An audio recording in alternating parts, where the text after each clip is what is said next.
from New Delhi. Essentially, Anshul, one of the key findings of your report is that there's no checking at the border, no questioning at the border. Now, when you were on the ground, did you find out any details for why there is this lapse? So yes, Aisha, especially on the ground, on the lines of the main borders between India and Nepal, there is checking. There is the SSB that is posted over there, who is checking out, who is checking people, the kind of things that they take across the border. But yes, on the interiors of the border system, Indo-Nepal border, especially in UP, is very porous, and that is the reason why we saw that the kind of smuggling that was not happening through the main borders, but was happening through the interior routes of the Indo-Nepal border. And on those borders, there were barely any security forces that could be seen over there. Anyone could cross from India to Nepal without even being checked, even in frisked. There is also a massive case of corruption when it comes to the security forces of both the sides, be it on the Indian side or the Nepal side. We spoke to that smuggler in our report as well, where we got to know that the SSB on the India side is definitely on the corrupt side, we can say, and the manner in which that things are transferred from India to Nepal without being fixed to interior routes, even in front of the eyes of the security forces that are sitting on. Interestingly enough, the security forces, especially on the India side, were not sitting anywhere near the no man's land between the Indo-Nepal border, but were sitting approximately a few hundred meters inside the last village of Rupaiya. So yes, there was absolutely no security forces from India that were deployed on the Indo-Nepal border.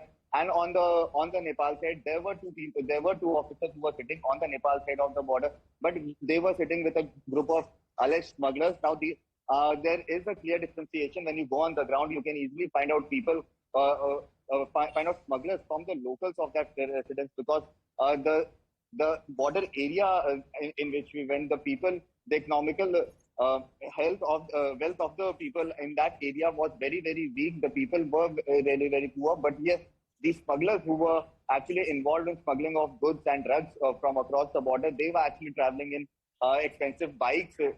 So yes, this was something that was a very differentiating factors between the locals and the smugglers in that area. Also, a very interesting fact is that the number of people who have settled in and around the no man's land on either side of Indo-Nepal border, they belong to a particular Muslim community, is also what we were told, and especially from the officials on the ground as well.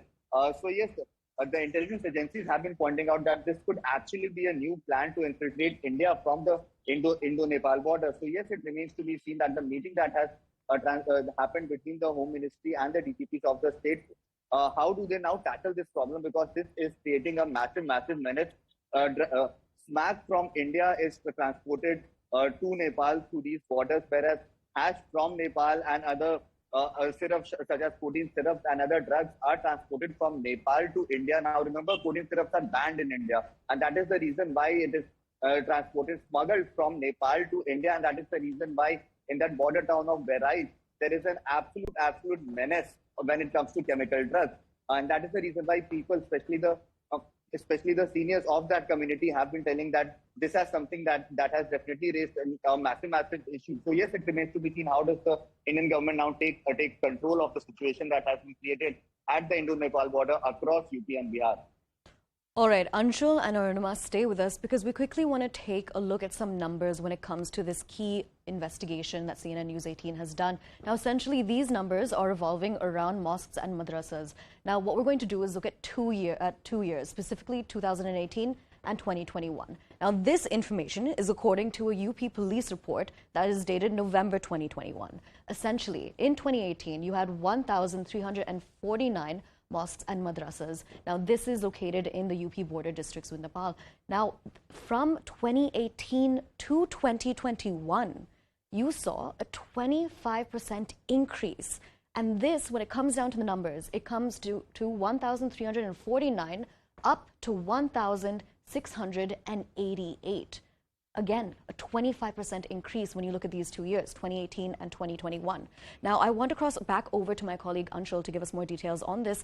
Anshul, the increase of mosques and madrasas when it comes to states across the nation, this is not something that's new. Do you think that this situation, specifically on the UP border with Nepal, is it likely to affect India's ties with Nepal? Yes, because the government of India is definitely going to take up this issue with Nepal as well, and because the security at these borders needs to be improved.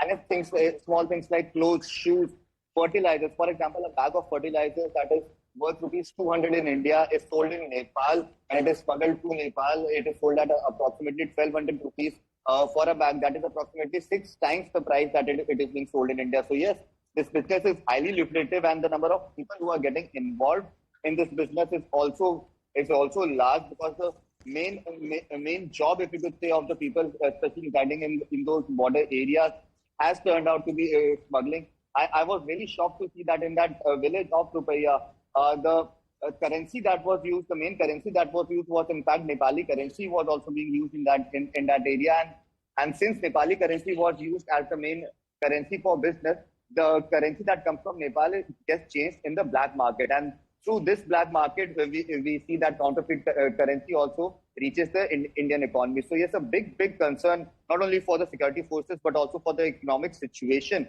of India, the amount of counterfeit currency that can infiltrate India through the black markets in which these Nepali currency is changed in India. That also raises a lot of questions. So yes, a big security concern for the security forces as well as the government of India.